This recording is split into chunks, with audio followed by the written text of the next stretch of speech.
नमस्कार मेरे प्यारे दोस्तों, आज की शुरुआत में आप सबके लिए एक प्यारी सी पंक्ति से करना चाहती हूँ।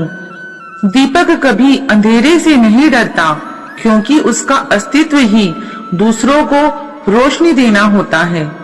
दोस्तों, जीवन में कई बार हमें ऐसा लगता है कि लोग हमें सिर्फ अपनी जरूरत पड़ने पर ही याद करती हैं, लेकिन इसका मतलब यह नहीं कि वे स्वार्थी या मतलबी हैं। श्री कृष्ण कहती हैं, जिस प्रकार अंधेरे में दीपक याद आता है, उसी तरह संकट में सच्चे इंसान याद आते हैं। जरा सोचो, अगर आप किसी के कठिन समय में उसके काम आते हो, तो इसका अर्थ यह है कि आप ईश्वर द्वारा चुनी हुई वह किरण हो जो दूसरों का मार्ग रोशन करती है।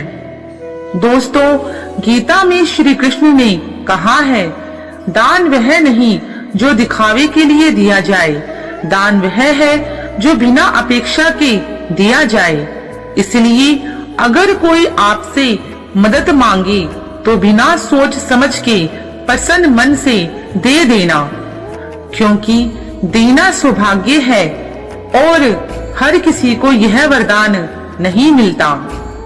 याद रखो, लेने वाले बहुत हैं, लेकिन देने वाले कुछ ही होते हैं। जो देता है वही वास्तव में धनवान होता है, क्योंकि उसका हृदय भरा होता है।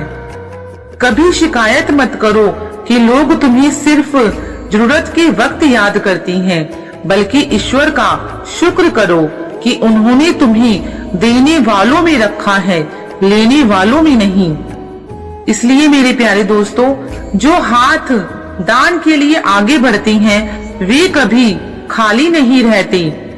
भगवान हमेशा उन पर अपनी कृपा बरसाए रखते हैं। इसलिए जीवन में एक संकल्प लो, जहाँ तक हो सके दूसरों के लिए रोशनी बनो।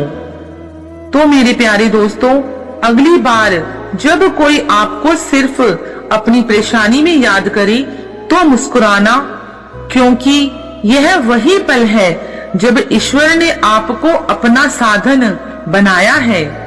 सभी को जय श्री कृष्ण और सभी को राधे राधे।